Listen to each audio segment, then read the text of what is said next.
गलत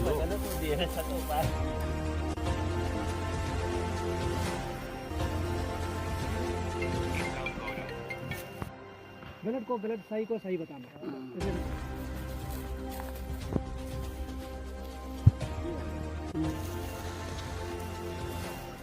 कुकी इरांग असिदा ngarang ngasi angak pa phang na khoi gi kadangman part 2 amadi part 1 amadi kautuk khulona riba kautuk ta angak pa phang na kuki na amukta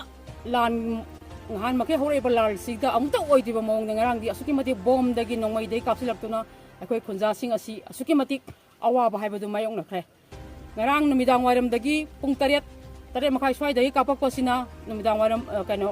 nongyai matung pung baro ama ani adai ho ba kaptana leibadagi akhoi gi nupi angang sing asi asuki mati kibana thak thak ningna duna akhoi yum gi kano singda pakthadana leinaraga asuki mati awa ba khangki asu amna waraba chiraba tanfam asida akhoi gi sida leiriba CRP sing asi phanam koina akoina kano to phawgo da makoina karimata akhoi gi damukta nomai kapi khiba leike adubu akon badadi makhoi nomai amani kapki haibagi kano di lei adubu makhoi akoina sida CRP thamma matamda akoina haijaki bane thambiganu CRP na akoida karimta karbi de sida leiriba 22 Assam Rifle sinasu akoida ngasi phawboda satharak liba kangul kirang asida makoina karimata akoi maitegi uida maitegi maikai de mateng pangbiba leite madungi mahuta kuki ga makoi ga punna leraga akoi somna nomai kapsilakpa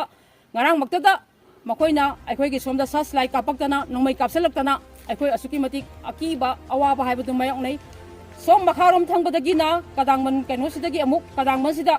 makoina su asaram sida ba kapakpa kuki na som kapakpa som awanglomdagi sing leiriba akoi gi Kautuki Sport University gi mathak sida leiriba sing asidagi amuk su bom to mayam amuk kapsilaktuna akoi sing asi akoi nakal ani dagi kapakpadagi akoi kadangman part 1 2 ji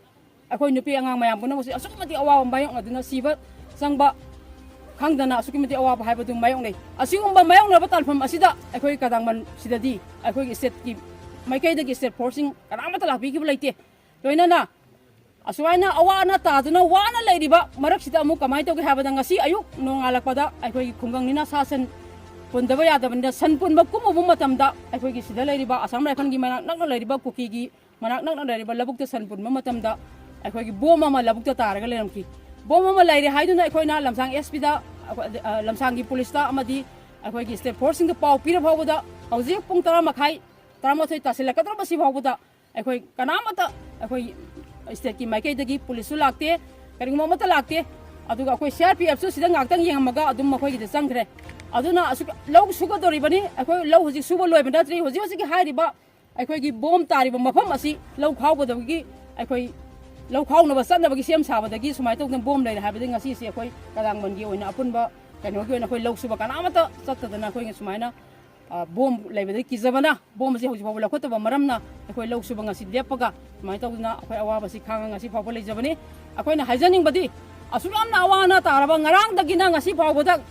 kun maris hena hel abu phawboda state force na ngasi phawboda bom leire na hajara phawboda hoji phawla lakpidana tumina leithokpiri basi karigino aduga sida leiriba Assam Rifle sinasu ngasi phawboda akoi gi mating pangbidi bilai ngarang sas lai khar kapsalak nomai khar kapsalak tawna akoi da dab tawiduna kuki gi michang changaga leire kuki na kapai bom masina kariguma akoi gi sida leiriba bunker amadi mathaki kadaman part 1 gi part 2 gi ani da leiriba law maya da leiriba amadi mathaki da leiriba bunker singa sida karigumba ek tasala mathok labadi akoi gi kadangban mathak makhagi oiba akoi gi mi akoi gi akoi bunker da leiriba isa isu sing amadi nupi angang punamak loinamak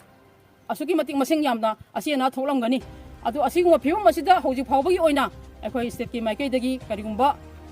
bom se ji lokhok pinaba state force ki maikai dagi karimata lakpa leitri aduna akoi hoji bom sing asi akoi mai ben mayam punamak amadi akoi khulgi jai su mayam punamang na bom sing asi karmaina togodaba na aina akoi sangaga lei hanjan awana taraba kadang mang khulasida ngasi phawboda state force ki maikai dagi